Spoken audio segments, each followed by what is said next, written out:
MSLI TV، رہنمائی بدلتی دنیا کے لیے۔ ہم یہ نہ سمجھیں کہ اب تک کی راتوں کے اندر شب قدر تھی اور مل گئی، ایسا یقین نہ کریں، بلکہ اللہ سے دعا کریں کہ اللہ تعالیٰ ہمیں شب قدر اللہ ملا دے۔ گزشتہ راتوں میں رہی تو اللہ ہمیں اس کا اجر دے دے، اور نہیں اب آنے والی ایک دو راتیں ہیں، جو ابھی 28ویں رات ہے آج، اور پھر اس کے بعد کل 29ویں رات ہے، ممکن ہے ان دو راتوں کے اندر بھی شب قدر اللہ نے رکھی ہو، تو ہمیں اس معاملے میں ایزی نہیں لینا ہے، ہمیں جو بے پرواہ نہیں ہو جانا ہے کہ ابھی اتنی راتیں تو ہو گئی ہماری، اب یہ دو راتوں کے اندر میں کیا کرنا ہے۔ بہت کچھ کرنا ہے، بہت کچھ کرنا ہے، کیونکہ ابھی جو اختتام جو ہو رہا ہے تو یہیں پر ہمیں اپنے رب کو راضی کرنا ہے، یہیں پر ہمیں رب سے چمٹ جانا ہے کہ یا اللہ جو کچھ ہم نے کیا پتہ نہیں وہ قبول ہے یا نہیں قبول ہے، لیکن یا اللہ یہ دو راتیں جو باقی رہ گئیں اس میں اس بات کی توفیق دے دے کہ ہم وہ اعمال کر لیں جن اعمال کو تو قبول کر لیں۔ نمازیں یہ ایک مسلمان کی زندگی کا لازمہ، مسلمان کی پہچان ہے، اس کے بغیر مسلمان کی پہچان ہی نہیں، نہ دنیا میں، نہ قبر میں، نہ آخرت میں۔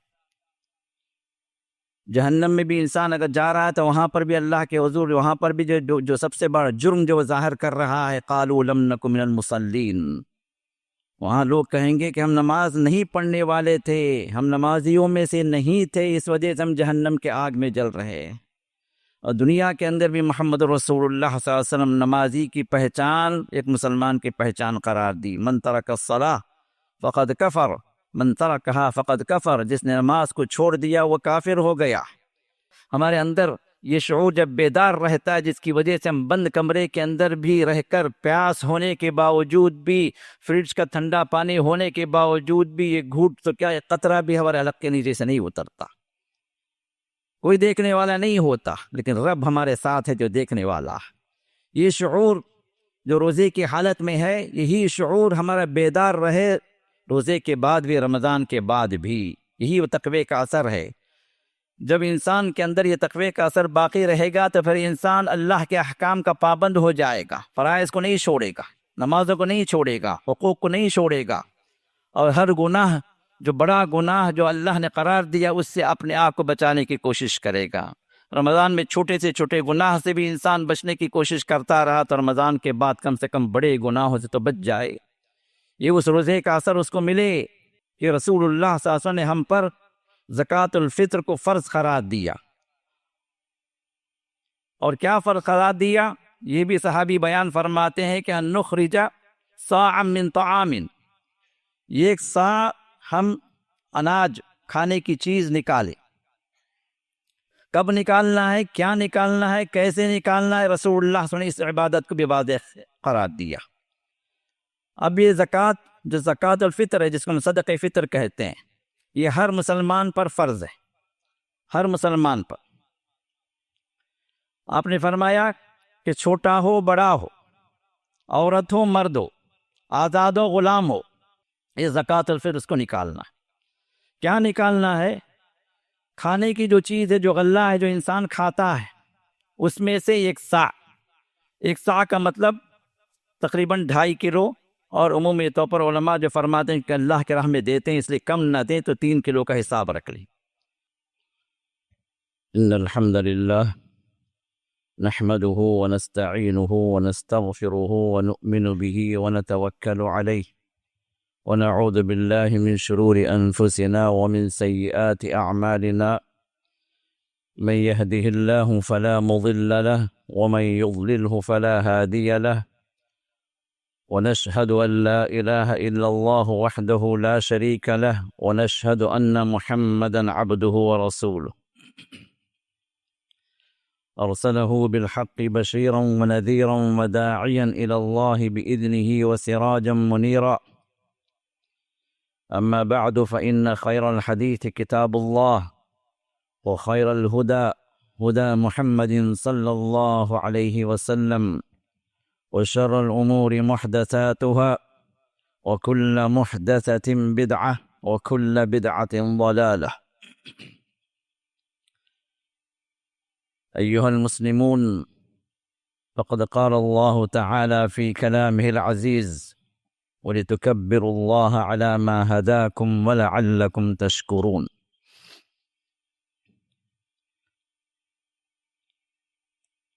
ہر قسم کی حمد و ثنا، کبریائی و بڑائی، تحمید و تمجید و تقدیس صرف اس اللہ وحدہ لا شریک لہ کے لیے لائق ہے،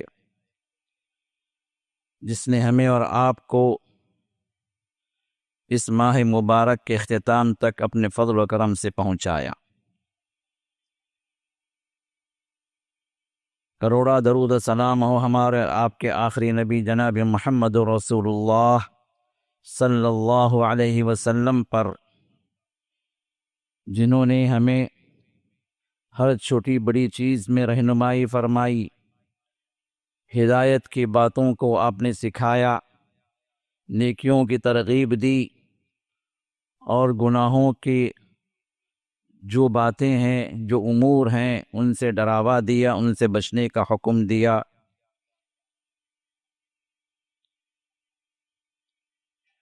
حاضرین جمعہ، ہم سب رمضان کے آخری ایام میں اس وقت سانسیں لے رہے ہیں۔ سب سے پہلے ہم اللہ کا شکر ادا کرتے ہیں کہ اللہ تعالیٰ نے ہمیں محض اپنے فضل و کرم سے ان لمحات کو عطا کیا جو رمضان کے آخری ایام ہیں۔ الحمدللہ الذی بنعمتہ تتم الصالحات، بس اللہ کی تعریف ہے جس کی نعمت کے ذریعے سے اچھی چیزیں مکمل ہوتی ہیں، تکمیل تک پہنچتی ہیں۔ یہ خیر و برکت کے ایام صحت و عافیت کے ساتھ اپنے آخری مرحلے کو پہنچے ہوئے ہیں۔ اللہ سے دعا ہے کہ اللہ تعالیٰ جس طرح ہمیں پچھلے ایام کے اندر صحت عطا فرمائی، عافیت عطا فرمائی، توفیق اللہ نے ہمیں عطا فرمائی کہ ہم اس کی عبادتیں کریں، اطاعتیں کریں، بقیہ ایام بھی اللہ تعالیٰ اس سے بہتر انداز سے اللہ ہمیں سعادتیں نصیب فرمائے، آمین یا رب العالمین۔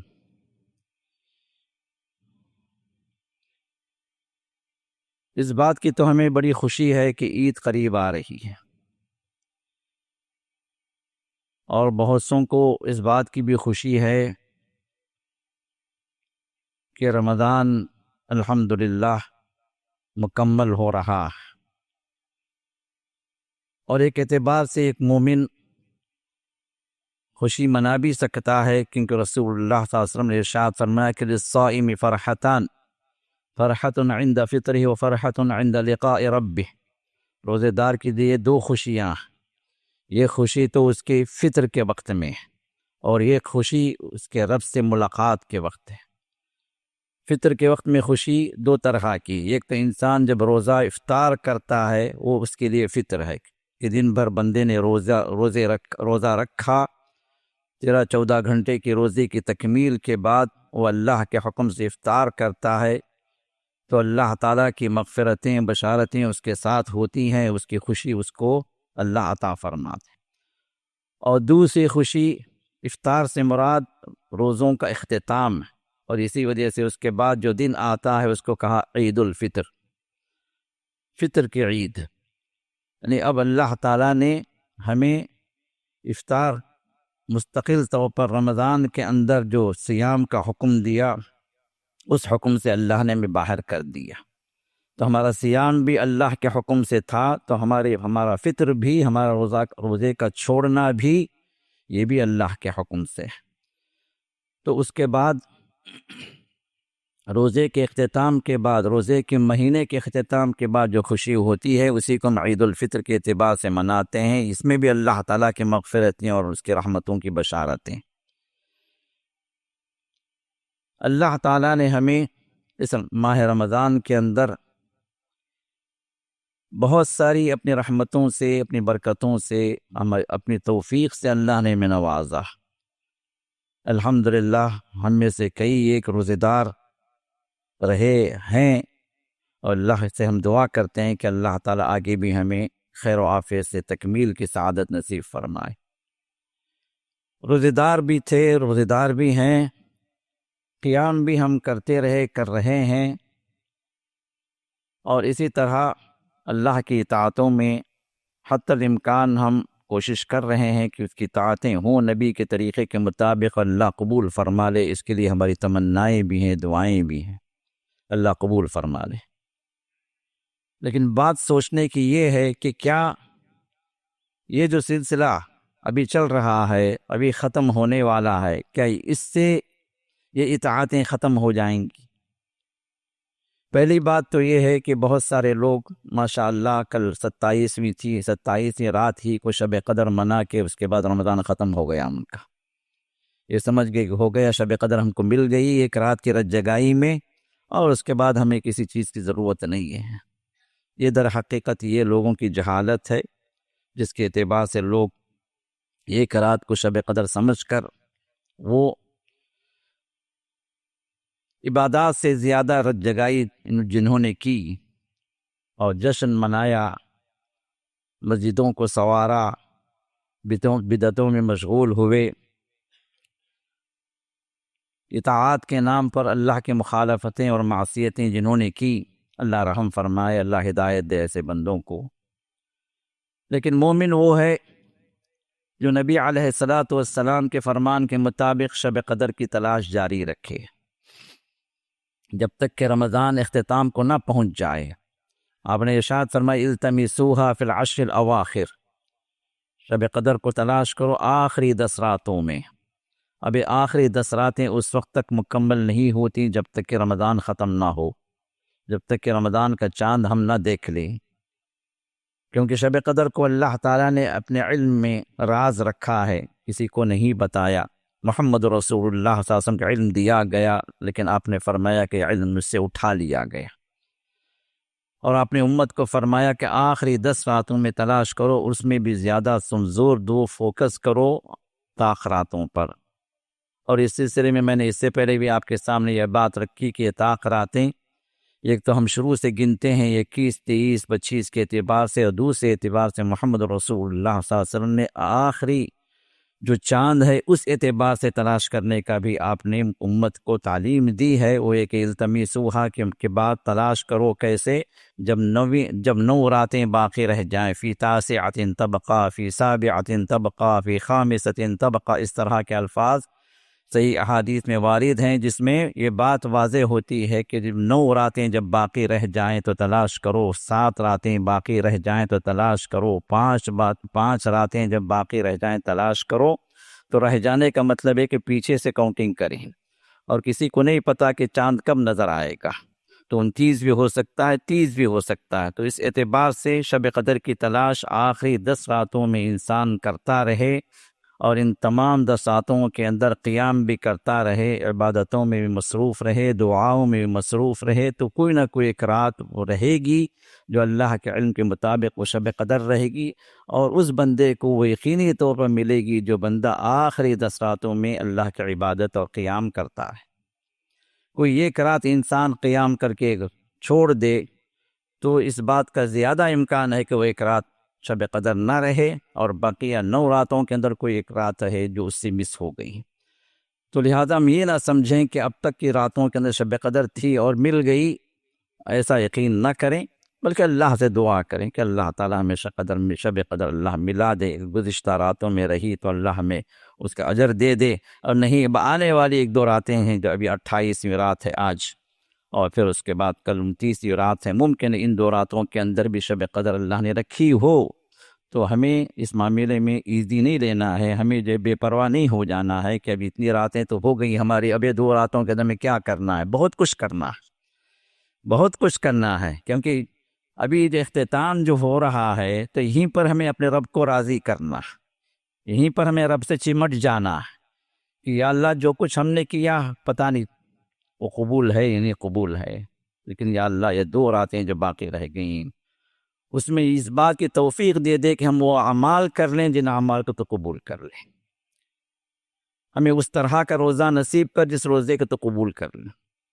ہمیں اس طرح کا قیام نصیب کر جس قیام کو تو قبول کر لے، ہمیں ان دعاؤں کی توفیق دے دے جن دعاؤں کو تو قبول کر لے۔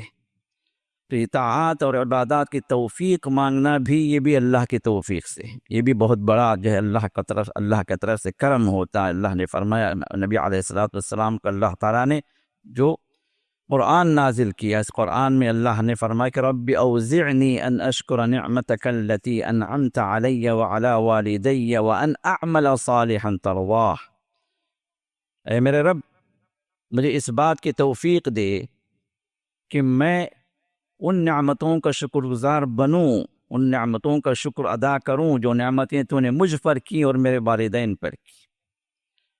وَأَنْ أَعْمَلَ صَالِحًا تَرْضَاهُ، اے میرے رب تو مجھے اس بات کی توفیق دے کہ میں وہ عمل کر لوں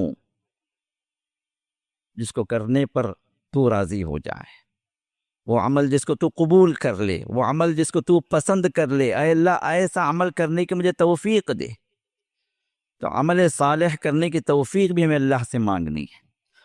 تو اس رمضان کو بہتر طریقے سے ختم کرنے کی توفیق بھی ہمیں اللہ سے مانگنی ہے کہ اے اللہ ہمیں ان اعمال کی توفیق دے دے جس کو تو قبول کر لے۔ تو دعاؤں کا یہ سلسلہ جاری رہنا چاہیے۔ جن راتوں میں، جن ایام کے اندر ہم نے دعاؤں کی قبولیت پر زیادہ ہم نے فوکس کیا ہے، زیادہ ہم نے جو دعائیں مانگی ہیں، دعائیں جاری رکھیے اور ان عبادتوں کو اپنے زندگی کا لازمہ بنائیے۔ اور دوسری بات یہ ہے کہ بہت سارے مسلمان ماشاءاللہ رمضانی مسلمان بنتے ہیں، رمضان کے حد تک مسجدوں کو آباد کرتے ہیں، رمضان کے حد تک نمازوں کے پابند ہوتے ہیں، رمضان کے حد تک ماشاءاللہ قرآن کریم سے لگاؤ ہوتا ہے، لیکن جیسے رمضان ختم ہوا، عید کا چاند نظر آ گیا، پھر وہ مسجد ان کو نظر آتی ہے اگلے سال، وہ قرآن ان کے ہاتھوں میں آتا ہے پھر اگلے رمضان میں، اور پھر روزے بھی یہی سمجھتے ہیں کہ اس کے بعد پھر رمضان ہی میں روزہ رکھنا ہے، جبکہ ایسی بات نہیں ہے۔ یہ رمضانی مسلمان وہ ہوتے ہیں جو صرف اپنے رب کو پہچانتے ہیں رمضان میں، ان کو رب کا احساس ہوتا ہے صرف رمضان میں، ان کو جو ہے اسلام نظر آتا ہے صرف رمضان میں۔ در حقیقت مسلمانوں کی اکثریت اس کے اندر مبتلا ہے، جو ایک بہت بڑی جہالت ہے۔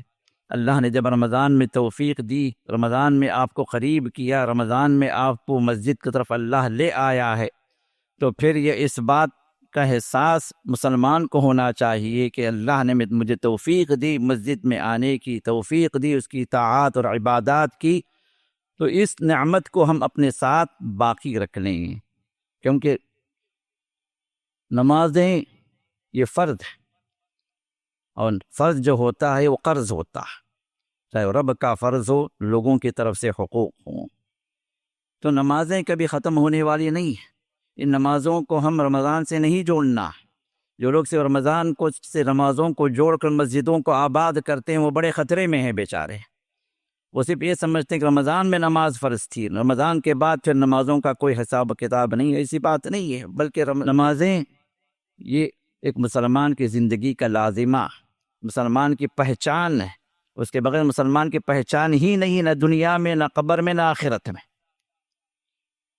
جہنم میں بھی انسان اگر جا رہا ہے تو وہاں پر بھی اللہ کے حضور، وہاں پر بھی جو سب سے بڑا جرم جو ظاہر کر رہا ہے، قالوا لم نک من المصلین، وہاں لوگ کہیں گے کہ ہم نماز نہیں پڑھنے والے تھے، ہم نمازیوں میں سے نہیں تھے، اس وجہ سے ہم جہنم کے آگ میں جل رہے ہیں۔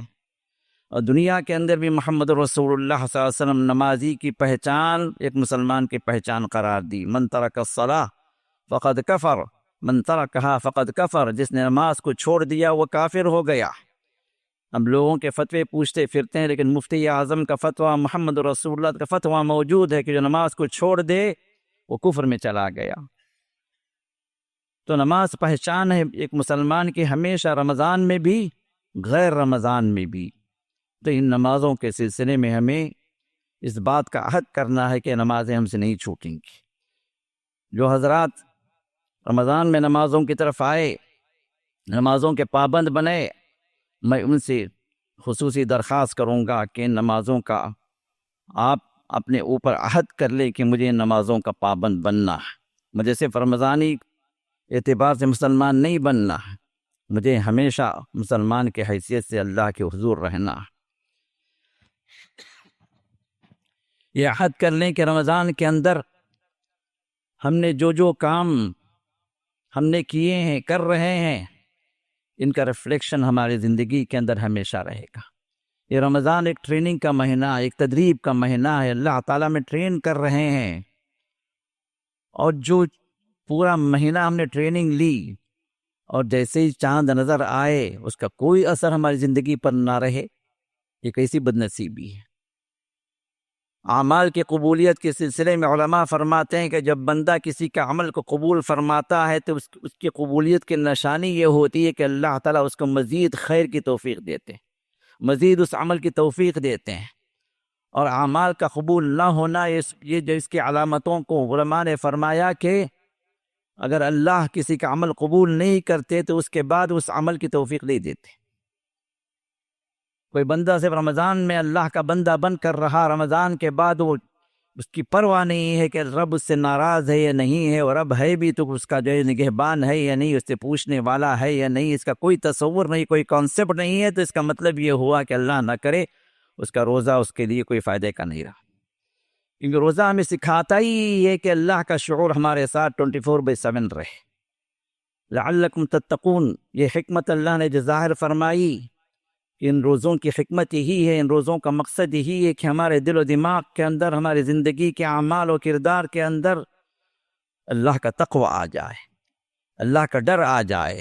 ہم ہر کام جب روزے کی حالت میں سوچ سمجھ کر کرتے ہیں کہ اللہ کی نظر کے سامنے میں ہوں، اللہ مجھے دیکھ رہا ہے، اللہ سے میں چھپا ہوا نہیں ہوں، میری ہر حرکت چاہے میں رات کے اندھیرے میں کروں، دن کے اجالے میں کروں، سب کے سامنے کروں، کمرہ بند کر کے کروں، کوئی دیکھنے والا نہ ہو تب بھی اللہ مجھے دیکھ رہا ہے۔ تصور مکمل و اکمل روزے کے اندر ہم میں سے ہر ایک کے اندر رہتا ہے۔ تو اللہ یہ چاہتے ہیں کہ یہی شعور جو روزے کے اندر ہمارے اندر، یہ شعور جب بیدار رہتا ہے، جس کی وجہ سے ہم بند کمرے کے اندر بھی رہ کر، پیاس ہونے کے باوجود بھی، فریج کا ٹھنڈا پانی ہونے کے باوجود بھی، یہ گھوٹ تو کیا، یہ قطرہ بھی ہمارے حلق کے نیچے سے نہیں اترتا، کوئی دیکھنے والا نہیں ہوتا، لیکن رب ہمارے ساتھ ہے جو دیکھنے والا ہے۔ یہ شعور جو روزے کی حالت میں ہے، یہی شعور ہمارا بیدار رہے روزے کے بعد بھی، رمضان کے بعد بھی، یہی وہ تقوی کا اثر ہے۔ جب انسان کے اندر یہ تقوی کا اثر باقی رہے گا تو پھر انسان اللہ کے احکام کا پابند ہو جائے گا، فرائض کو نہیں چھوڑے گا، نمازوں کو نہیں چھوڑے گا، حقوق کو نہیں چھوڑے گا، اور ہر گناہ جو بڑا گناہ جو اللہ نے قرار دیا اس سے اپنے آپ کو بچانے کی کوشش کرے گا۔ رمضان میں چھوٹے سے چھوٹے گناہ سے بھی انسان بچنے کی کوشش کرتا رہا تو رمضان کے بعد کم سے کم بڑے گناہوں سے تو بچ جائے، یہ اس روزے کا اثر اس کو ملے۔ رمضان میں رب کی فرما برداری کے لیے ہر چھوٹی بڑی بات کے لیے وہ آگے آتا رہا تو رمضان کے بعد کم از کم فرائض کا پابند تو بن جائے۔ رب کو راضی کرنے والے اعمال کے لیے انسان رمضان میں آگے بڑھتا رہا تو کم سے کم رمضان کے بعد رب کو ناراض کرنے والے باتوں سے اپنے آپ کو بچا لے۔ یہ وہ تو رمضان کے روزوں کا اثر ہے جو تقوی کی شکل میں اللہ ہمیں دے رہے ہیں، جو رمضان کے بعد بھی ہمارے ساتھ جو کیریان ہونا ہے۔ اگر رمضان کے بعد اگر یہ اثر ہمارے اندر باقی نہیں رہا تو پھر اللہ ہی رحم کرے ہمارے روزوں پر، اللہ ہی رحم کرے ہمارے رمضان کی اطاعتوں پر۔ اللہ تعالیٰ کو یہ مقصود نہیں ہے کہ اللہ ہمیں تکلیف دی، ایک ماہ تک ہمیں بھوکا رکھے، پیاسا رکھے، ہمیں تڑپتا دیکھتا رہے، اور ہمیں جو ہے بھوک سے پیاس سے ہمارے بچے جو ہے مشکلات کا سامنا کرتے رہیں اور اللہ دیکھتا بیٹھا رہے۔ اللہ کو مقصود نہیں ہے میرے بھائی، اللہ تو رحیم و کریم ہے، اللہ تو غفور ہے، اللہ ودود ہے، بڑے چاہنے والے ہیں، بڑے مغفرت والے ہیں، بڑی رحمتوں والے ہیں، رحمان بھی ہے، رحیم بھی ہے۔ یہ رحمتوں والا رب ہمیں تکلیف میں نہیں دیکھنا، یہ مقصود نہیں ہے۔ رحمتوں والا رب تو ہمیں بہت بڑا فائدہ اس کے ذریعے سے دینا چاہ رہا ہے، وہ فائدہ تقوی کا فائدہ ہماری زندگی میں آ جائے۔ ایک مومن کا مقصود ہی تقوی، ایمان جہاں پر آ جائے تو پھر تقوی کا اثر اس کی زندگی میں ظاہر ہو، اس کے اعمال میں، اس کی نیتوں میں، اس کے کردار میں، اس کے اقوال میں، اس کے افعال میں تقوی کا اثر مکمل و اکمل ظاہر ہوتا رہے۔ جتنا زیادہ انسان کا ایمان مکمل ہوتا جائے گا، تقوی بھی مکمل ہوتا جائے گا۔ اسی وجہ سے ہم قرآن کریم کے اندر دیکھتے ہیں جہاں اللہ تعالیٰ نے تقوی کا حکم دیا تو پہلے ایمان کا حکم، ایمان والوں کو اللہ نے خطاب کیا، یا ایھا الذین آمنوا اتقوا اللہ، اے ایمان لانے والو اللہ سے ڈرو، اللہ کا تقوی اختیار کرو، کیونکہ یہ ایمان ہمیں تقوی سکھاتا ہے۔ یہ ایمان اللہ تعالیٰ کا ہمارے ساتھ ہونے کا شعور بیدار کرتا ہے. یہ ایمان اللہ تعالیٰ کا ہمارا نگہبان ہونا، ہم اللہ کی نظروں کے سامنے ہونا، اللہ کے سامنے ہمیں جواب دہ ہونا ہر چھوٹی بڑی بات کے لیے. اگر وہ نیکی ہے تو اللہ سے اجر حاصل کرنے کا تصور ہونا، اگر وہ برائی ہے تو اللہ تعالیٰ کا عذاب ہمارے لیے وہاں پر موجود ہے کہ اللہ معاف نہ کرے. تو یہ تصور انسان کو ہمیشہ چوکنا رکھتا ہے. ہمیشہ یہ تصور ہے تقوی کا جو اللہ سے بندے کو قریب کرتا. تو یہ چیز ہمارے اندر آ جائے، یہ چیز یہ اثر ہمارے اندر، ہمارے اعمال کے اندر جو ہے یہ جو روشن ہو، ریفلیکٹ ہو، تو پھر سمجھیے کہ ہمارے روزے واقعتاً وہ ہیں جو اللہ چاہتے ہیں، اور ان روزوں کا اثر واقعتاً وہ ہے جو اللہ تعالیٰ ہمیں دینا چاہتے ہیں. تو ایک روٹین عبادت نہیں ہے جس طرح بہت سارے لوگ روزہ رکھتے ہیں، اس کے بعد پھر روزوں سے فارغ ہو کے خوشیاں مناتے ہیں اور سمجھتے ہیں کہ رمضان ختم ہو گیا، روزے ختم ہو جائیں گے بے شک، لیکن روزوں کا اثر تو ہماری زندگی کے اندر باقی چلتا رہے. یہ تقوی کا مقصود جو اللہ نے بیان فرمایا کہ ہماری زندگی متقیوں کی طرح گزرنے لگے، ہمارے دن و رات کے اندر کوئی فرق نہ ہو، اس اعتبار سے کہ دن میں تو ہم لوگوں کے سامنے ہم جو حلال کو دیکھ رہے ہیں، لوگوں کے سامنے ہم عبادت گزار بن رہے ہیں، لوگوں کے سامنے اچھے اعمال کرنے والے بن جا رہے ہیں، لوگوں کی واہ واہ ہمیں مل رہی ہے، تعریفیں مل رہی ہے، لیکن جب رات کا اندھیرا ہو تو ہم گناہوں کی زندگی گزارے، اس لیے کوئی دیکھنے والا نہیں. سامنے ایک، پیچھے ایک، رات میں ایک، دن میں ایک. یہ اس بات کی علامت ہے کہ ہمیں لوگوں کی تو قدر ہے، لوگوں کا تو خوف ہے، لیکن نہ اللہ کی کوئی قدر ہے نہ اللہ کا کوئی خوف ہے. یہ روزوں کا اثر اگر ہم محسوس کر رہے ہیں کہ ہم روزوں کی حالت کے علاوہ بھی رمضان کے ایام کے بعد بھی اگر ہمارے اندر یہ شعور اگر بیدار ہو جا رہا ہے تو الحمدللہ کہ اللہ تعالیٰ کو راضی کرنا میرا مقصود ہے. میری زندگی کا مقصد ہی یہی ہے کہ رب مجھ سے راضی ہو جائے، اعمال میرے وہ ہو جائیں جس کو اللہ قبول کر لے، میرے اقوال وہ نکلے میری زبان سے جو رب کو جو راضی کرے، اس کو ناراض نہ کرے. میرا ہر کام اللہ تعالیٰ مجھ سے وہ کروائے جس کو وہ قبول کر لے. اگر یہ مقصود اگر انسان بنا لے تو پھر یہی جو تقویٰ ہے جو اللہ چاہتے ہیں. یہی وہ اثر ہے جو ان روزوں کے ذریعے سے، اس قیام کے ذریعے سے، پورے رمضان کی عبادات کے ذریعے سے اللہ تعالیٰ چاہتے ہیں کہ ہماری زندگی کے اندر نمودار ہو. تو اس کے لیے ہم کوشش کریں. رمضان کے بعد بھی نمازیں ختم نہیں ہوں گی، نمازیں فرض ہیں، زندگی بھر کے فرض ہیں. جب تک آپ کے آخری سانس سے آپ کے ہوش حواس باقی ہیں، نماز باقی، اس کو نہیں چھوڑنا. اس رمضان سے ہم عہد کرنا ہے کہ پچھلے مہینوں میں یا پچھلے سالوں میں نمازوں کی پابندی ہم نہیں کر رہے تھے. اب رمضان میں اللہ نے پابندی کی توفیق دے دی تو پھر آگے کی زندگی یہاں سے عہد کر کے اٹھیں کہ زندگی جب تک باقی رہے گی، آخری سانس جب تک باقی رہے گا، میں نماز نہیں چھوڑوں گا. یہ عہد کر کے یہاں سے اٹھے تاکہ اس رمضان کا اثر ہماری زندگی کے اندر کم از کم نماز کی شکل میں، نماز کی پابندی کی شکل میں تو واضح رہے، ظاہر رہے، اور جو ہے یہ اثر باقی رہے. اسی طرح قیام کے اندر بھی ماشاءاللہ بہت سارے لوگ پابند ہیں، اور اللہ تعالیٰ سے ہم دعا کرتے ہیں کہ پابندی ان کی زندگی میں آگے بھی جاری رہے، کیونکہ قیام محمد رسول اللہ صلی اللہ علیہ وسلم ہمیشہ کیا کرتے تھے، صرف رمضان ہی میں نہیں.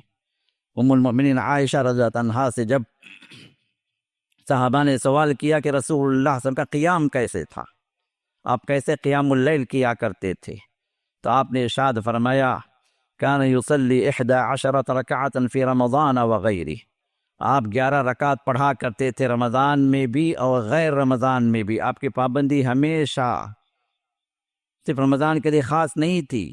ہم صرف رمضان کے لیے قیام کر رہے ہیں، رمضان کے لیے ہم نے تراویح پڑھی، رمضان کے لیے ہم نے قیام کیا، تہجد پڑھی، اور رسول اللہ صلی اللہ علیہ وسلم زندگی بھر پڑھتے رہے. تو لہٰذا اس قیام کی کوشش ہم کریں. اور اس قیام کے اندر اگر رات میں سب سے آسان طریقہ یہ ہے کہ فجر تو اللہ کی توفیق سے ہم پڑھتے ہیں، فجر کو تو اٹھتے ہیں، تو فجر کی اذان سے 15 منٹ پہلے اٹھ جائیے. 15 منٹ پہلے اٹھ کر، یہ آخری وقت جو دعاؤں کی قبولیت کا وقت ہے، جس میں رب کریم پہلے آسمان پر آ جاتے ہیں اور بندے کو ندا دیتے ہیں، لوگوں کو پکارتے ہیں، ہے کوئی جو مانگنے والا مجھ سے مانگ لے، ہے کوئی اپنے رزق کو رزق کو جو ہے بڑھانا چاہے مجھ سے بڑھا لے، ہے کوئی جو میری اپنی حاجت کو پوری کروانا چاہے مجھ سے اپنی حاجت کو پوری کروا لے. اللہ ندا دیتے ہیں، پوچھتے رہتے ہیں یہاں تک کہ فجر کی اذان ہو جاتی ہے. تو اس وقت میں بندہ اٹھے 2 رکعت 4 رکعت جو بھی اللہ توفیق دے وقت اس کا ساتھ دے وہ نمازیں پڑھ لے، آخر میں وطر سے نماز کو ختم کر لے، یہ عادت بنا لے۔ یہ عادت اتنی بہترین عادت ہے کہ صرف اللہ والوں کو نصیب فرماتے ہیں اللہ تعالیٰ۔ دأب الصالحین، جو نیکوکار ہیں، جو صالحین ہیں، جو متقین ہیں، جو اللہ والے ہیں، یہ ان کی یہ روٹین بن جاتی ہے جو اللہ پسند فرماتے ہیں، جن کو اللہ توفیق دیتے ہیں۔ تو یہ توفیق اللہ نے ہمیں دی ہے رمضان کے اندر، تو کم سے کم یہ آخری جو لمحات ہوتے ہیں سحر کے، اس کے اندر اذان سے پہلے 15 منٹ کا آپ روٹین بنا لیں تو انشاءاللہ آپ کو تہجد بھی مل جائے گی، وطر بھی مل جائے گی، دعاؤں کی قبولیت کا وقت بھی مل جائے گا، پھر نیکوکاروں کے اندر اللہ تعالیٰ کے ان خاص بندوں میں بھی ہمارا شمار ہو جائے گا، پھر نماز فجر بھی جماعت سے مل جائے گی۔ اس روٹین کو بنا لیں۔ اگر کوئی اٹھ نہیں سکتا، فجر ہی کو اٹھتا ہے، تو پھر وہ اس کے لیے اس بات کا بھی وہاں پر امکان ہے کہ وہ عشاء کے بعد پڑھ کر سو جائے۔ عشاء کے بعد قیام کی نیت سے جتنے اللہ توفیق دے اتنے پڑھ لے اور پھر وطر پڑھ کر سو جائے، کیونکہ رسول اللہ صلی اللہ علیہ وسلم نے حضرت ابو ہریرہ کو فرمایا کہ ان اوتر قبل ان انام۔ حضرت ابو ہریرہ رضی اللہ تعالیٰ عنہ کو محمد رسول اللہ صلی اللہ علیہ وسلم نے جو 3 وصیتیں فرمائی، ان میں سے ایک وصیت یہ تھی کہ ان اوتر قبل ان انام، کہ نماز کے سونے سے پہلے میں وطر پڑھ لوں۔ اور ہمیں اور آپ کو پتہ ہے کہ وطر ہماری رات کی آخری نماز ہونی چاہیے، کہ رسول اللہ صلی اللہ علیہ وسلم نے یہ بات بھی ارشاد فرمائی اجعلوا آخر صلاتکم الوتر، تم اپنی رات کی آخری نماز وطر کو بناؤ۔ تو اس اعتبار سے جب اللہ کے رسول نے ان کو سونے سے پہلے وطر کا حکم دیا تو محدثین فرماتے ہیں کوئی بندہ ایسا بھی ہو سکتا ہے کہ جو رات میں اٹھ نہیں پاتا اپنے مشاغل کی وجہ سے، تو سونے سے پہلے قیام کی نیت سے چند رکعتیں پڑھ لے، جتنی بھی اللہ توفیق دے۔ اگر 11 رکعت پڑھ رہا تو الحمدللہ بہت بڑی توفیق ہے، اگر کم بھی اگر پڑھ لے رہا تو اللہ قبول کرنے والے ہیں۔ 2 رکعت 4 رکعت 6 رکعت جو آپ کو پڑھنا ہے پڑھ لیں، پھر 3 رکعت 1 رکعت جو بھی طرح آپ کو پڑھنی ہے پڑھ لیں، اور پھر سو جائیں۔ انشاءاللہ قیام رات بھر قیام کا اللہ تعالیٰ آپ کو اجر عطا فرمائیں گے۔ اور ایک اجر ہمارا یہ بھی ہے کہ جو انسان عشاء کی نماز جماعت سے پڑھ لے فَكَأَنَّمَا قَامَ نِصْفَ اللَّيْلِ، تو اس کو اللہ اجر دیتے ہیں آدھی رات اللہ کے حضور کھڑا رہا۔ پھر جو فجر کی نماز بھی جماعت کے ساتھ پڑھ لے بقیہ آدھی رات بھی اللہ تعالیٰ اس کے اکاؤنٹ پہ لکھ دیتے ہیں۔ صرف عشاء اور فجر کی بھی انسان پابندی کر لے تو اللہ کے حضور وہ ساری رات قیام کرتا رہا، اللہ اس کا اجر عطا فرماتے ہیں۔ یہ رب کریم ہے، رب رحیم ہے، یہ اللہ تعالیٰ اپنی رحمتیں ہم پر نچھاور کرنا چاہتے ہیں۔ یہ اللہ وہ منعم ہے جو انعامات کی بارش اللہ تعالیٰ ہمیشہ کرتے رہتے ہیں ہم پر، بس یہ ہے کہ ہم ان نعمتوں کے حقدار نہیں بنتے، ہم ان نعمتوں کے اہل اپنے آپ کو نہیں بناتے، جس کی وجہ سے بسا اوقات یہ نعمتیں ہم سے ختم ہو جاتی ہیں، کیونکہ جتنا آپ شکر ادا کریں گے اتنا جو اللہ نے نعمتوں کو بڑھائے گا۔ اسی اعتبار سے اس رمضان کے اختتام میں اللہ نے فرمایا لِتَكَبِّرُوا اللَّهَ عَلَى مَا هَدَاكُمْ وَلَعَلَّكُمْ تَشْكُرُونَ، تاکہ تم اللہ کی تکبیر بلند کرو اس بات پر کہ اللہ نے تمہیں توفیق عطا کی، یہ سعادتیں نصیب فرمائے، رمضان میں اطاعتوں کی توفیق اللہ نے عطا کی۔ اللہ کی تکبیر بلند کرو تاکہ تم شکر گزاری کا اظہار کر سکو، تم شکر گزار بندے بن سکو۔ تو رمضان کے اختتام میں اللہ تعالیٰ نے چند باتوں کو رکھا ہے، تو اس میں ایک تکبیر بھی ہے۔ تو رمضان کے اختتام کے اعتبار سے جو چیز پہلی بات ہم پر فرض ہو رہی ہے وہ ہے زکوٰۃ الفطر۔ عمومی طور پر لوگ زکوٰۃ الفطر اور زکوٰۃ المال میں فرق نہیں کرتے۔ زکوٰۃ الفطر الگ عبادت ہے، زکوٰۃ المال الگ عبادت ہے۔ زکوٰۃ المال یہ اپنے مال کی زکوٰۃ ہے جو سال کے اختتام پر واجب ہوتی ہے، سال کے اختتام پر جو اللہ کی طرف سے فرض ہوتی ہے، صرف ان مالداروں پر جن کے پاس نصاب کو پہنچا ہوا مال ہو اور اس پر سال گزر چکا۔ یہ 2 شرطیں ہیں زکوٰۃ المال کے لیے، اور امید ہے کہ بہت سارے احباب بلکہ تقریباً لوگ انشاءاللہ اپنی اپنی زکوٰۃ نکال چکے ہوں گے، جن پر یہ زکوٰۃ فرض ہو چکی ہے، اور جن کی نہیں ہوئی ہے وہ اللہ سے ڈریں، اور رمضان میں اگر زکوٰۃ فرض ہو رہی ہے آپ کی تو رمضان ہونے سے پہلے آپ نکال دیں۔ ہونا تو یہ چاہیے کہ جس دن جس لمحے جس منٹ میں آپ پر زکوٰۃ فرض ہوئی اسی لمحے اسی منٹ میں آپ نکالیں، اور اس حقدار تک پہنچ جائیں جس کو اللہ نے حکم دیا ہے۔ ان 8 لوگوں کا جو سورہ توبہ آیت نمبر 60 میں اللہ نے جن کا ذکر فرمایا ان تک آپ پہنچا دیں، کیونکہ زکوٰۃ فرض ہونے کے بعد یہ آپ کا حق نہیں رہتا، اس کے اندر کچھ تصرف کریں، اس کے اندر آپ اپنے طور سے کچھ تدبیر کریں، اس کے اندر آپ اپنا اختیار چلا کے اپنے اختیار سے غریبوں کو پہنچائے۔ اسی لیے میں نے اس سے پہلے بھی کہا کہ جو لوگ زکوٰۃ کے طور پر کپڑے بانٹتے ہیں راشن بانٹتے ہیں، اپنے طور پر لوگوں کو جو کچھ جا کے دے دیتے ہیں اس نیت سے کہ زکوٰۃ کے پیسے ہیں۔ علماء نے فرمایا کہ زکوٰۃ ہوئی نہیں۔ کیوں نہیں ہوئی؟ اس لیے کہ زکوٰۃ جب فرض ہو گئی تھی، جس لمحے زکوٰۃ فرض ہوئی اسی لمحے سے وہ مال اس غریب کا ہو گیا، اس مسکین کا ہو گیا، یہ مال آپ کا نہیں رہا۔ جب مال آپ کا نہیں رہا تو پھر اختیار آپ کا کہاں سے چلے گا؟ آپ اپنے اختیار سے کسی کو کپڑے دے رہے ہیں، آپ اپنے اختیار سے کسی کو جا کے راشن بانٹ رہے ہیں، اپنے اختیار سے آپ جو کوئی چیز جا کے جو ہے کہیں ساریاں بٹ رہی ہیں، کہیں جو جھبے بٹ رہے ہیں، کہیں ٹوپیاں بٹ رہی ہیں، یہ جو کہاں سے آپ نے اپنا اختیار چلایا؟ یہ آپ کا اختیار ہی نہیں ہے، یہ تو مال غریب کا۔ غریب کو پہنچا دیں آپ، وہ پیسے پکڑا دیں اس کو، پھر اس کے بعد اگر اس کی ضرورت ہو، آپ سے کہہ رہا ہے کہ نہیں بھائی مجھے پیسے نہیں چاہیے، مجھے یہ چیز لے کے دے دیں، تو پھر یہ اس کی چوائس ہوگی جس کے اعتبار سے آپ اس کو لے کر پہنچائیں گے، کیونکہ پیسہ اس کا، پیسہ آپ کا نہیں ہے۔ جس دن زکوٰۃ فرض ہو گئی اسی دن سے پیسہ اس کا ہو گیا، آپ کا نہیں رہا۔ یہ پیسہ اگر آپ کے پاس رہتا بھی ہے تو بطور امانت رہے گا، اس کے اندر آپ کو کوئی بھی اختیار نہیں ہے کہ اس کے اندر جو کوئی چیز آپ خرید لیں بغیر اس کو پوچھے، بغیر اس کے اختیار کے۔ تو یہ لوگ زکوٰۃ کا مال جو اس طرح جب بٹوارا کرتے ہیں در حقیقت یہ اپنا اختیار غلط استعمال کرتے ہیں۔ ان کو علماء نے فرمایا کہ اس طرح کسی نے زکوٰۃ اگر جو ہے بانٹ دی تو اس کی زکوٰۃ ہوئی نہیں، اس کو پھر سے زکوٰۃ ادا کرنی ہے اور پکڑانا ہے اپنے مال کو، ان مستحقین کے پاس جا کے پہنچانا ہے جن مستحقین کو اللہ تعالیٰ نے کلام پاک میں ذکر کیا۔ تو لہذا زکوٰۃ آج کے دور کے اندر بڑی منمانیاں ہو رہی ہیں۔ زکوٰۃ کے نام پر جو بڑے بڑے جو مسائل جو لوگوں نے کھڑے کر رکھے ہیں، زکوٰۃ کے نام تو زکوٰۃ ہے لیکن لوگوں کی عیاشیاں ہیں، لوگوں کی اپنی بلڈنگیں کھڑی کی جا رہی ہیں زکوٰۃ کے نام پر، لوگوں سے جو ہے زکوٰۃ کے نام پر لوگ جو اصول کر رہے ہیں لیکن حقیقت میں زکوٰۃ حقدار نہیں ہوتے۔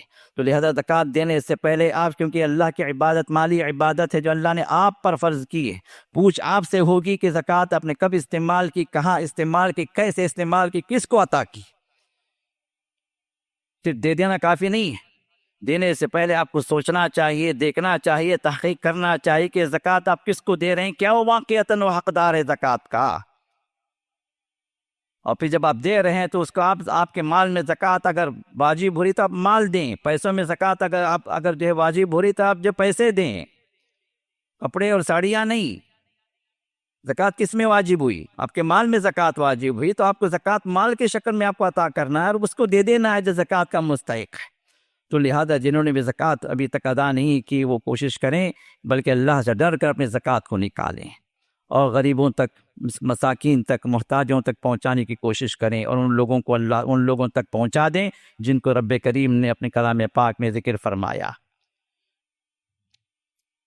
لوگ زکوٰۃ المال کو لا کر فٹ کرتے ہیں زکوٰۃ الفطر پر، اور یہ کہتے ہیں کہ زکوٰۃ الفطر بھی انہی لوگوں پر واجب ہے جو صاحب نصاب۔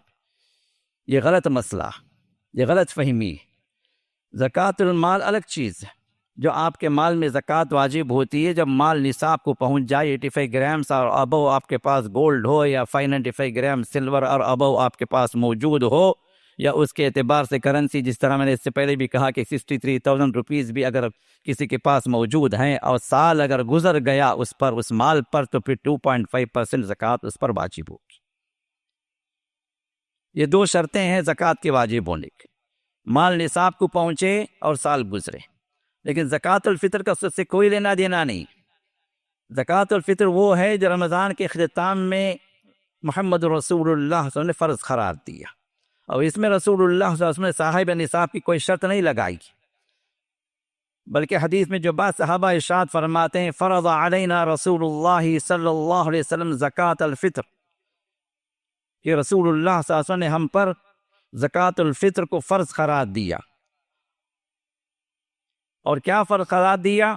یہ بھی صحابی بیان فرماتے ہیں کہ ان نخرج صاعا من طعام، یہ ایک صاع ہم اناج کھانے کی چیز نکالے۔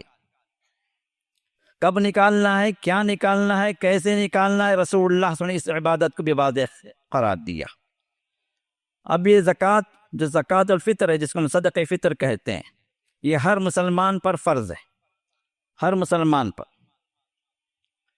آپ نے فرمایا کہ چھوٹا ہو بڑا ہو، عورت ہو مرد ہو، آزاد ہو غلام ہو، یہ زکوٰۃ الفطر اس کو نکالنا ہے۔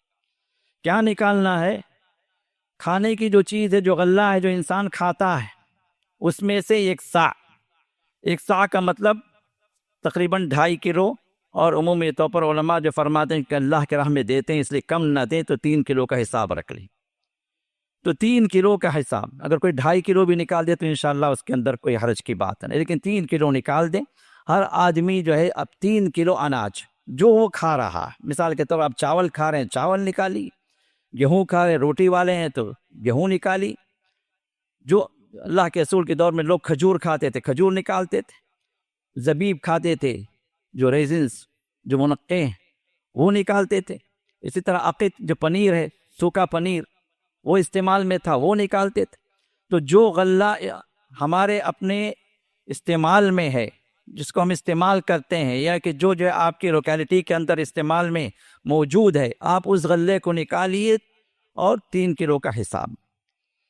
آپ ذمہ دار ہیں تو آپ کے تحت جتنے لوگ موجود ہیں، جتنے گھر والے ہیں، جتنے گھر کے افراد ہیں، مثلا آپ ہیں، آپ کی اہلیہ ہیں، 5 بچے ہیں، 7 افراد کی طرف سے آپ کو نکالنا ہوگا. اب کوئی بندہ ایسا ہے جو نکال نہیں سکتا تو پھر وہ اس کیٹیگری میں ہے، زکوٰۃ الفطر کو لے سکتا. زکوٰۃ الفطر کے اندر 2 ہی کیٹیگری ہیں، ایک ہے دینے والا، اور اگر کوئی ایسا ہے جو دے نہیں سکتا تو وہ لے سکتا. 2 ہی کیٹیگری، یا تو دینے والا ہوگا یا لینے والا ہوگا. بلکہ علماء نے فرمایا کہ لینے والے کے پاس بھی اگر زکوٰۃ اتنا جمع ہو گیا کہ اس کی حاجت سے وہ زیادہ ہو گیا، اس کی حاجت سے زیادہ ہوگا، کئی کلو جمع ہو گئے، 25-30 کلو جمع ہو گئے، اب اس پر بھی ضروری ہے کہ چونکہ اس کے پاس غلہ موجود ہے تو یہ بھی زکوٰۃ الفطر کا اہل ہو گیا. اب جو دینے والا بنے، ان لوگوں کو تلاش کرے جن کے پاس وہ بھی موجود نہیں ہے، وہ غلہ ان تک پہنچائے زکوٰۃ الفطر کے اعتبار سے. اور مقصود کیا ہے؟ لوگ مقصد کو نہیں سمجھتے، اس وجہ سے اس کے اندر جو ٹمک ٹوئیاں مارتے ہیں، اپنے اپنے منمانیاں کرتے ہیں. مقصود رسول اللہ صلی اللہ علیہ وسلم نے جو بیان فرمائے، کیوں یہ اللہ نے رکھا ہے، وجہ کیا ہے؟ آپ نے 2 وجہ بیان فرمائے. 2 وجہ آپ نے بیان فرمائی. آپ نے فرمایا کہ طہرۃ للصائم طعمۃ للمساکین، یہ روزے دار کے لیے کفارہ، اس کی پاکی کا ذریعہ ہے. روزے کی حالت میں، رمضان میں ہم نے جو کچھ بھی غلطیاں کی، چھوٹی موٹی جو غلطیاں جو ہیں، ان کا ایک کفارہ ہے. وہ گویا جو ہے ہمارے گناہوں کو صاف کرنے والی، پاک کرنے والی ایک عبادت. یہ عبادت ہے، یہ عبادت ہے جو رسول اللہ صلی اللہ علیہ وسلم نے ہمیں رمضان کے اختتام میں اس کو لازم کیا. اور دوسرا مقصد کیا ہے؟ طعمۃ للمساکین، مساکین کے لیے کھانے کا ذریعہ بن جائے. مطلب مقصود یہ ہے کہ عید کا دن، خوشیوں کا دن، آپ اپنے بیوی بچوں کے ساتھ خوشیاں منا رہے ہیں، آپ اپنے بیوی بچوں کے ساتھ، اپنے خاندان والوں کے ساتھ آپ بڑی راحت اور خوشی فرحت میں محسوس کر رہے ہیں، اور اس دن بھی بیچارہ بھوکا اپنے پیٹ کی خاطر لوگوں سے مانگتا پھرے. تو اسلام یہ کہتا ہے کہ آپ کا اپنا بھائی ہے، اسی وجہ سے زکوٰۃ الفطر جو ہے غیر مسلموں کو نہیں دینا، مسلمان بھائیوں کو دینا ہے، مسلمان گھرانوں میں پہنچانا ہے، جہاں پر اناج نہیں ہے، جہاں پر لوگ جو ہے عید کے دن بھی محتاج بن کر، عید کے دن بھی لوگ جو لوگوں سے مانگتے پھریں، بھیک مانگتے پھریں، اس سے ان کو بچانا. تو اسی وجہ سے عید سے اس کا وقت بھی جو رکھا گیا ہے عید سے پہلے پہلے، کیونکہ عید سے پہلے پہلے وہ اناج اس غریب تک پہنچ جائے. تو عید سے پہلے پہلے، عید کی نماز سے پہلے پہلے زکوٰۃ الفطر نکال دینی ہے. اور عید کے بعد کوئی اگر نکالتا ہے تو زکوٰۃ الفطر کے حکم میں نہیں آئے گا، وہ عام صدقہ. تو وجہ بھی جو رکھی گئی ہے، یہی وجہ رکھی گئی ہے کہ یہ اناج اس غریب تک پہنچ جائے جس کے ذریعے سے وہ اپنے بیوی بچوں کا پیٹ بھرے، اس دن وہ مانگنے والا نہ بنے. یہ ہے اصل مقصد. اب اس مقصد کو انسان سامنے نہیں رکھ کر لوگ پیسے نکالتے ہیں. لوگ جو ہے یہ کہتے ہیں کہ بھائی فلاں جو ہے شادی ہے غریب بچی کی، اس میں دے دیتے ہیں زکوٰۃ الفطر، یہ فلاں جو ریلیف فنڈ ہے وہاں دے دیتے ہیں زکوٰۃ الفطر، یا وہاں جو ہے کوئی جو محتاج ہے ایسے اعتبار سے کہ بھائی وہ قرضدار ہے، اپنے قرض کو اتارنے کے لیے اس نے جو زکوٰۃ مانگی ہے تو اس کو زکوٰۃ الفطر دے دیتے ہیں. زکوٰۃ الفطر کا مقصد الگ ہے، زکوٰۃ المال کا مقصد الگ ہے. زکوٰۃ المال کے بینیفیشریز دوسرے ہیں، زکوٰۃ الفطر کے بینیفیشریز دوسرے ہیں. یہ عبادت مستقل ہے، یہ عبادت مستقل ہے، دونوں کو خلط ملط نہ کریں، دونوں الگ الگ چیزیں ہیں. تو زکوٰۃ الفطر کی جو عبادت ہے، مخصوص عبادت ہے، مخصوص لوگوں کے لیے، مخصوص وقت میں اور مخصوص چیز آپ کو دینا. اس میں پیسے نہیں ہیں. اللہ کے رسول کے دور میں غلہ ہی اللہ کے رسول نے دیا۔ وہ مشہور حدیث جو آپ کو معلوم ہے حضرت ابو ہریرہ رضی اللہ تعالیٰ عنہ کی، جس میں زکوٰۃ الفطر جمع کرنے کی حضرت ابو ہریرہ کو اللہ کے رسول نے ذمہ داری دی، اور وہ جو ہے 3 رات وہ شیطان آتا رہا اور وہاں سے چراتا رہا، پھر اللہ کے رسول کے پاس پہنچے اور آپ نے فرمایا کہ یہ تو جو ہے یہ تھا تو جھوٹا، لیکن اس نے جو بات کہہ کر وہ گیا وہ اپنی جگہ سچ ہے۔ تو وہ واقعہ جو ہے یہ علماء فرماتے ہیں کہ زکوٰۃ الفطر کا واقعہ تھا۔ تو اس سے یہ بات بھی ثابت ہوتی ہے کہ عید سے 2 دن یا 3 دن پہلے بھی آپ زکوٰۃ الفطر کو جمع کر سکتے ہیں، غریب تک پہنچا سکتے ہیں۔ اور الحمدللہ ہماری اس مسجد میں آج سے زکوٰۃ الفطر کو جو ہے کلیکٹ کیا جا رہا ہے۔ جو لوگ اناج لا کر پہنچا سکتے ہیں الحمدللہ، نہیں جو لوگ جن کے پاس اس طرح کی فیسلٹی نہیں ہے وہ ہمارے ذمہ داروں تک 200 روپے مقرر کیے گئے ہیں، جس میں 3 کلو چاول آپ کی طرف سے لے کر غریب تک پہنچایا جائے گا۔ تو جو لوگ بھی یہاں پر جمع کرنا چاہتے ہیں ہمارے ذمہ داروں تک پہنچا دیں، تاکہ آپ کی زکوٰۃ الفطر آپ کی عید کی نماز سے پہلے غریب تک پہنچ جائے۔ تو اگر آپ جو پیسے بھی دے رہے ہیں تو اس کے ذریعے سے جو چاول خرید کر ہی غریب تک، مسکین تک پہنچایا جائے گا۔ یہ ذمہ داری جو ہمارے بعض ذمہ دار قبول کیے ہیں، اللہ انہیں توفیق عطا فرمائے۔ اللہ تعالیٰ اس عبادت کو مکمل و اکمل انداز سے اللہ تعالیٰ کرنے کی سعادت نصیب فرمائے، جس کو اللہ قبول فرما لے۔ تو یہ زکوٰۃ الفطر ہے جو اناج ہی نکالنا، اللہ کے رسول کے دور میں اناج ہی نکالا گیا، اور جو حضرت ابو بکر کے عمر میں، خلفاء راشدین کے دور میں کہیں یہ ثابت نہیں ہے کہ انہوں نے جو ہے پیسے بانٹے ہوں۔ بعض لوگ نماز کو آتے ہیں، نماز پڑھ کے جو غریب غربا جو موجود رہتے ہیں باہر، ان کو زکوٰۃ الفطر کے نام سے ان کو جو ہے ان کو بھیک دیتے ہیں۔ یہ عام صدقہ ہوگا، ایک تو آپ عید کے بعد دے رہے ہیں، زکوٰۃ الفطر میں شامل نہیں ہے۔ دوسری چیز آپ پیسے بانٹ رہے ہیں، زکوٰۃ الفطر میں شامل نہیں ہے، یہ عام صدقہ۔ تو زکوٰۃ الفطر غلے کی شکل میں ہو، اناج کی شکل میں ہو، اور غریب تک پہنچ جائے عید کی نماز سے پہلے، اور مقدار کیا ہے؟ وہ 3 کلو وہ اناج ہو، چاول ہو یا گیہوں۔ بعض لوگ کیا کرتے ہیں کہ زکوٰۃ الفطر کٹ کے نام سے لوگ جو تیار کر رہے ہیں۔ کیا ہے بھائی؟ 1 کلو چاول، مسالے، تھوڑا سا جو ہے ویجیٹیبل بریانی کے لیے بریانی کٹ، اور کچھ جو ہے زکوٰۃ الفطر کے نام سے شیر خورما کٹ۔ اب شیر خورما کی کٹ تیار ہوا، یہ کٹ میں جو ہے آپ جو بھی دینا چاہیں دے دیں آپ کے اپنے مرضی سے، لیکن زکوٰۃ الفطر میں شامل نہیں ہوگا میرے بھائی۔ زکوٰۃ الفطر میں شامل اس وقت ہوگا جب وہاں پر 3 کلو اناج کی مقدار موجود ہو۔ 3 کلو اگر آپ نے اس کے اندر اناج، چاول یا گیہوں آپ نے صدقہ فطر کے نام سے آپ نے نکالا، اس کے ساتھ میں اپنے بھائیوں کی خوشی کے لیے آپ شیر خورمے کے کچھ لوازمات آپ رکھ دیے، یا بریانی بنانے کے لیے کچھ مسالے وسالے رکھ دیے، ایک کٹ بنا دی، لیکن 3 کلو اناج اس کے اندر موجود ہو، اور باقی جو بھی ہے وہ بونس ہے، وہ آپ کی طرف سے دیکھ احسان غریب پر۔ لیکن آپ پر اللہ نے جو فرض کیا ہے وہ جو ہے وہ اناج، اس میں کمی نہیں کرنا۔ اس میں کمی کر کے آپ اپنی طرف سے اضافے کر رہے ہیں تو پھر یہ زکوٰۃ الفطر نہیں بنتی، اس کو یاد رکھیں۔ تو زکوٰۃ الفطر کے لیے لازمی ہے کہ وہ مقدار جو اللہ کے رسول نے قرار دی ہے، جس میں قرار دی ہے وہ چیز موجود ہو، اور اس کے علاوہ آپ جو چیز بھی ایڈ کرنا چاہیں ایڈ کیجئے، آپ کی مرضی ہے، ایڈ نہ بھی کریں تو کوئی مسئلہ نہیں ہے، لیکن پہنچنا ہے غریب کو عید کی نماز سے پہلے۔ چاند نظر آ جانے سے، چاند کی خبر آ جانے سے یہ عبادت آپ پر جو ہے واجب ہو جاتی ہے کب سے، اور آپ کو ادا کرنا ہے عید کی نماز ادا کرنے سے پہلے غریب تک پہنچ جانا۔ اس کی کوشش کریں، اس سے 1-2 دن پہلے بھی آپ ادا کرنا چاہیں تو وہاں پر اجازت ہے، تو لہذا زکوٰۃ الفطر کے سلسلے میں کوتاہی نہ کریں۔ بعض لوگ یہ کہتے ہیں کہ ہاں بھائی دے دیں گے، ایسے ہی پھر بات نکل جاتی ہے، پھر عید کی نماز کے بعد پھر آتے ہیں کہتے ہیں مجھے زکوٰۃ الفطر ادا کرنا ہے، کہاں ہے دوں، کس کو دوں؟ یہ زکوٰۃ الفطر نہیں ہوگی، کیونکہ عید کی نماز ادا ہو چکی ہے، تو زکوٰۃ الفطر آپ کو ادا کرنا عید کی نماز سے پہلے۔ تو لہٰذا عید کی نماز کے بعد اگر آپ ادا کر رہے ہیں تو وہ عام جو ہے صدقات میں ہوگا، زکوٰۃ الفطر کے اندر وہ چیز جو ہے ادا نہیں ہوگی۔ تو لہٰذا اس سلسلے میں اس فرض جو عبادت ہے جو ہم سب پر زکوٰۃ الفطر کے عنوان سے اس کے اعتبار سے ہم اس کو ادا کرنے والے بنیں، اور اسی طرح عید کے اعتبار سے الحمدللہ اس مرتبہ اللہ کی توفیق و سعادت ہمیں یہ ملی ہے کہ اس مرتبہ انشاءاللہ اجتماعیت کا ایک مظاہرہ ہوگا، نبی کی سنت کے مطابق ہم کھلے میدان میں انشاءاللہ عید ادا کریں گے، YMCA گراؤنڈ میں جو رائپیٹا ہاسپٹل کے اپوزٹ میں YMCA گراؤنڈس ہیں، اس کے اندر انشاءاللہ ہم ادا کریں گے. اور الحمدللہ صرف ہم ہی نہیں بلکہ یہ مرکز العلوم کے جو مصلیاں ہیں وہ لوگ بھی، IRGC کے مصلی ہیں وہ لوگ بھی، اور اس طرح جمعیت اہل حدیث کے جو مصلیین ہیں وہ سب مل کر انشاءاللہ وہاں پر ادا کریں گے. آپ سبوں سے گزارش یہ ہے کہ عیدگاہ کے اعتبار سے آپ وہاں پر پہنچیں. 6:50 کو انشاءاللہ عید کی نماز ہوگی اور پھر اس کے بعد خطبہ ہوگا. تو آپ کو کرنا کیا ہے، آپ جلد سے جلد وقت میں پہنچیں تاکہ زیادہ بھیڑ نہ ہو، اور پہلی فرصت میں آپ عیدگاہ کو آئیں.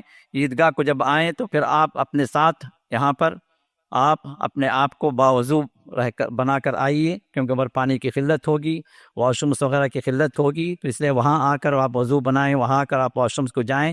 یہ بات آپ نہ رکھیں، الا ہے کہ کوئی ایمرجنسی والا معاملہ ہوتا الگ بات ہے، لیکن باوضو ہو کر آئیے. باوضو ہو کر جب آپ نماز کی طرف آتے ہیں تو آپ کے گناہ بھی معاف ہوتے ہیں، آپ کے درجات کی بلندی بھی ہوتی ہے. اور دوسرا پیدل آنے کی کوشش کریں تاکہ نبی کی سنت جو ہے قائم ہو. عیدگاہ کو رسول اللہ پیدل آتے تھے، تو لہٰذا جو قریب کے لوگ ہیں پیدل آئیں.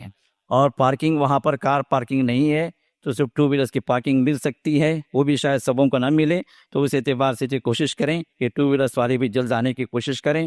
اور اسی طرح وہاں آنے کے بعد شور شرابہ نہ ہو، آپ تکبیر کے ساتھ آئیے، تکبیرات آپ کہتے رہیں، کیونکہ چاند دکھنے کے بعد تکبیرات کی سنت اللہ نے خود ارشاد فرمایا وَلِتُكَبِّرُوا اللَّهَ عَلَى مَا هَدَاكُمْ، تاکہ اللہ تعالیٰ نے جو تمہیں ہدایت دی ہے اس پر تم اللہ کی تکبیر بلند کرو، وَلَعَلَّكُمْ تَشْكُرُونَ، تاکہ تم شکر گزار بنو. تو تکبیرات کا کہنا چاند دکھنے کے بعد یہ سنت ہے، اور عیدگاہ کو آنے تک، عید کی نماز تک تکبیرات جو ہے یہ چلتے رہیں. تو یہ تکبیرات یہ عبادات ہیں. اللہ اکبر، اللہ اکبر، لا الہ الا اللہ، اللہ اکبر، اللہ اکبر وللہ الحمد.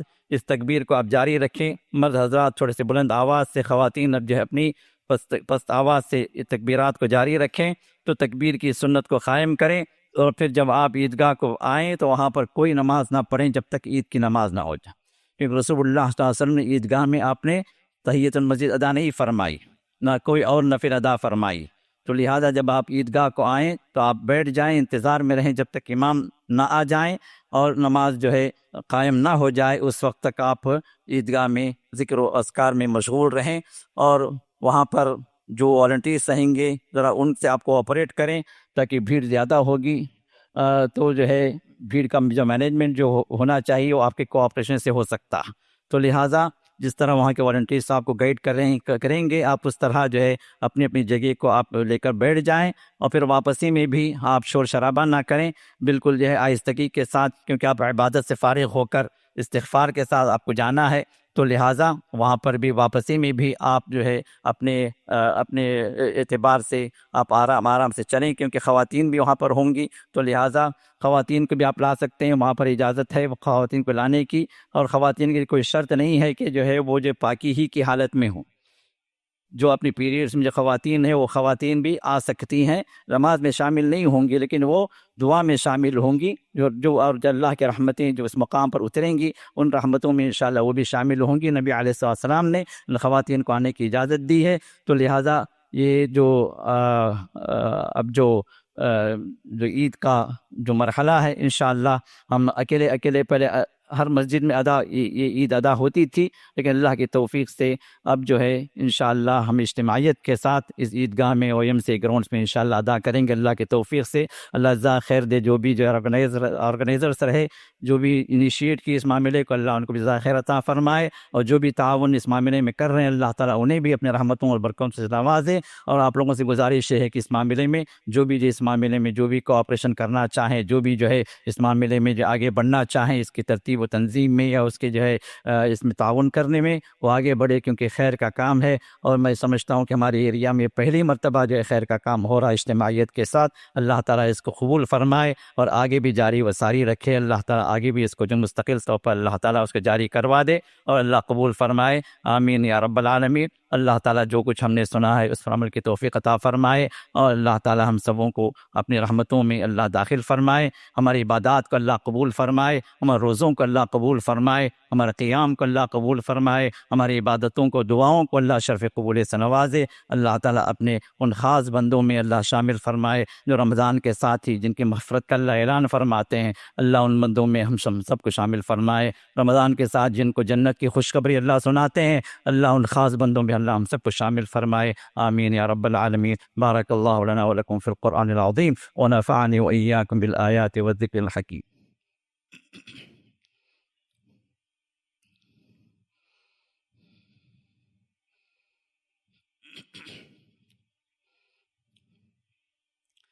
الحمد لله على إحسانه والشكر له على توفيقه وامتنانه، وأشهد أن لا إله إلا الله وحده لا شريك له تعظيما لشأنه، وأشهد أن محمدا عبده ورسوله الداعي إلى رضوانه، صلى الله وسلم عليه وعلى آله وصحبه وإخوانه وسلم عليه تسليما كثيرا كثيرا.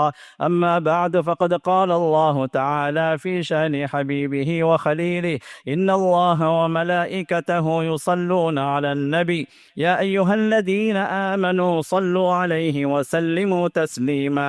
اللهم صل على محمد وعلى آل محمد كما صليت على إبراهيم وعلى آل إبراهيم إنك حميد مجيد، وبارك على محمد وعلى آل محمد كما باركت على إبراهيم وعلى آل إبراهيم إنك حميد مجيد، وصل على جميع الأنبياء والمرسلين والملائكة المقربين والخلفاء الراشدين وعلى جميع الصحابة أجمعين. اللهم أعز الإسلام والمسلمين وأذل الشرك والمشركين ودمر أعداء الدين واحم حوزة الإسلام يا أرحم الراحمين. اللهم فرج هم المهمومين من المسلمين ونفس كرب المكروبين وقض الدين عن المدينين واشف مرضانا ومرضى المسلمين وارحم موتانا وموتاهم أجمعين برحمتك يا أرحم الراحمين. عباد الله،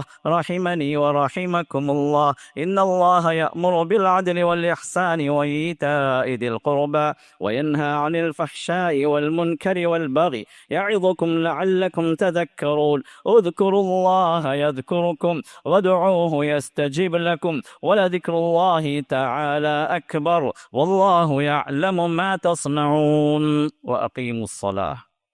السلام علیکم ورحمۃ اللہ وبرکاتہ۔ آپ کو اطلاع ہے کہ یہ مرکز السلام لنشر اسلام سن 2009 میں اس کی بنیاد پڑی، اور اس کے قیام میں شیخ حافظ جاوید ربانی رحمہ اللہ کی ان کی قربانیاں تھیں، ان کی کوششیں تھیں، ان کے ساتھ ان کے اصحاب تھے، ان کے شاگرد تھے، ان لوگوں کی کافی کاوشیں رہیں، جو اللہ تعالیٰ نے اپنے فضل و کرم سے اس کو ایک ثمردار بار آور درخت بنا دیا۔ ایک مرکز ایک چھوٹی سی مدت میں، ایک 15 سال کے عرصے میں، جہاں ایک مرکز بھی قائم ہوا، ایک شاندار مسجد بھی قائم ہوئی، اور ساتھ ہی ساتھ مدرسہ السلام لتحفیظ القرآن کے نام سے ایک مدرسہ بھی قائم ہوا۔ عمومی طور مسلمانوں کے درمیان میں بہت سارے مراکز ہیں، بہت سارے مدارس ہیں، بہت سارے مساجد ہیں، لیکن ان میں اور ہم میں فرق یہ ہے کہ ہمارا مرکز، ہماری مسجد خالص اللہ کے لیے، اللہ کی توحید کو نشر کرنے کے لیے۔ یہاں جو کچھ بھی بات کی جاتی ہے یا تو اللہ کی کتاب سے یا محمد رسول اللہ کی صحیح احادیث سے آپ کے سامنے بات رکھی جاتی ہے۔ قائم تو آپ لوگوں نے کیا ہے، آپ لوگ آباد کر رہے ہیں، الحمدللہ یہاں نمازیں پڑھ رہے ہیں، لیکن اس مرکز کی آواز دور دور تک پہنچ رہی ہے، پورے عالم کے اندر، چاہے آسٹریلیا ہو، یو کے ہو، یو ایس ہو، کینیڈا ہو، الحمدللہ بہت سارے لوگ ہیں جو اس مرکز کی آواز کو سن رہے ہیں۔ توحید کی آواز کو سن کر اللہ تعالیٰ نے توحید کی طرف اللہ تعالیٰ ہدایت سے نواز رہا ہے۔ یہ مرکز الحمدللہ اسی راہ پر گامزن ہے۔ اللہ سے ہم دعا بھی کرتے ہیں کہ اللہ تعالیٰ ہمیں اسی راہ پر قائم رکھے۔ جو بات مجھے عرض کرنی ہے وہ یہ کہ میں نے کہا کہ اس مرکز کا ایک سیکشن ہے، مسجد کا ایک سیکشن ہے، اور مدرسہ السلام کا، مدرسے کا ایک سیکشن ہے، تو اس اعتبار سے اخراجات بھی کافی لمبے چوڑے چل رہے ہیں۔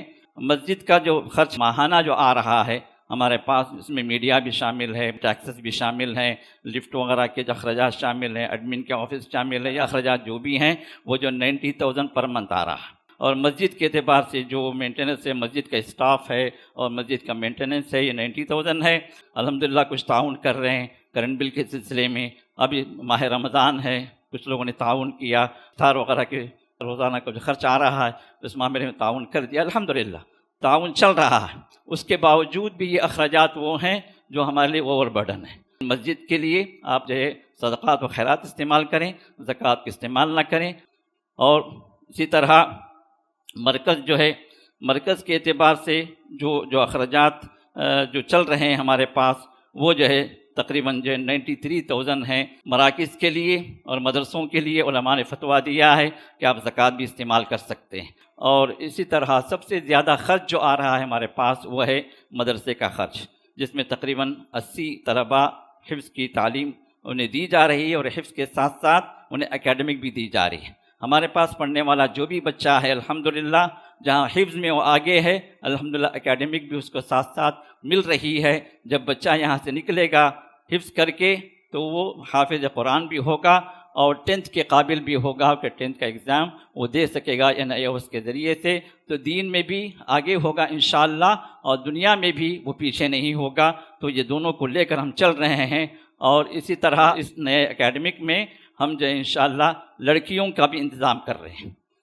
ایک ایڈیشنل جو ہے الحمدللہ ایک شعبہ ہم قائم کر رہے ہیں جہاں پر لڑکیاں بھی حفظ کے لیے آئیں گی، ڈے اسکول کے اعتبار سے بعد نماز فجر، جس طرح ڈے اسکول ہمارا چل رہا ہے بعد نماز فجر سے لے کر عصر تک، اسی طرح لڑکیاں بھی انشاءاللہ آنے والے اکیڈمک سے انشاءاللہ ان کا بھی انتظام حفظ کے اعتبار سے چلے گا، جس میں ان کو اکیڈمک کی بھی تعلیم ہوگی اور قرآن کے بھی وہ حافظات بنیں گی انشاءاللہ۔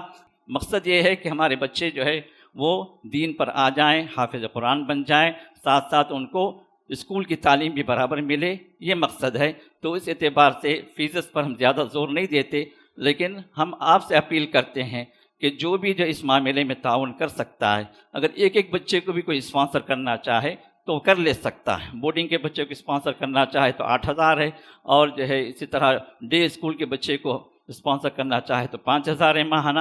تو جو بھی اسپانسر کرنے کے لیے اللہ نے جن کو دولت دی ہے وہ ضرور اس معاملے میں آگے بڑھیں، کیونکہ یہ بچے جو ہے تعلیم پا کر آپ کے لیے ثواب جاریہ مل، آپ کے لیے صدقہ جاریہ بن جائیں گے۔ آپ چلے جائیں گے، لیکن یہ بچہ جب تک پڑھتا رہے گا، قرآن پڑھاتا رہے گا، دین کا علم عام کرتا رہے گا، وہ جو ہے انعامات، وہ جو ہے ثواب آپ کے اکاؤنٹ میں جمع ہوتا رہے گا۔ تو لہٰذا ابھی کل جو ہے ہمارے اخراجات جو ماہانہ جو آ رہے ہیں، اور وہ کیا ہے، ماہانہ تقریباً 4 لاکھ روپے کا خرچ آ رہا ہے۔ جیسے میں نے کہا 90,000 جو ہے مسجد کا، اور جو 93,000 جو ہے وہ مرکز کا، اور جو ہے 2,28,000 جو ہے وہ مدرسۃ السلام کا ہے۔ تو کل ملا کر 4 لاکھ ہے۔ اب اللہ تعالیٰ جس کو جو توفیق دے وہ آگے بڑھے۔ ہمارے تینوں اکاؤنٹ الگ الگ ہیں، مسجد کا اکاؤنٹ الگ ہے، مرکز کا اکاؤنٹ الگ ہے، اور اسی طرح جو ہے مدرسے کا اکاؤنٹ بھی الگ ہے۔ تو اس اعتبار سے آپ جس میں بھی تعاون کرنا چاہیں آپ کے لیے دروازہ کھلا ہے۔ اللہ تعالیٰ اس مرکز کو قائم رکھے، اس کے کاموں کو اللہ قبول فرمائے، ہمیں اور آپ کو اس مرکز کے مددگار بنائے، اور اسی طرح جس طرح یہاں جمع فرمایا ہے اللہ ہم سب کو اپنے جنتوں میں بھی جمع فرمائے، آمین یا رب العالمین۔ بارک اللہ فیکم۔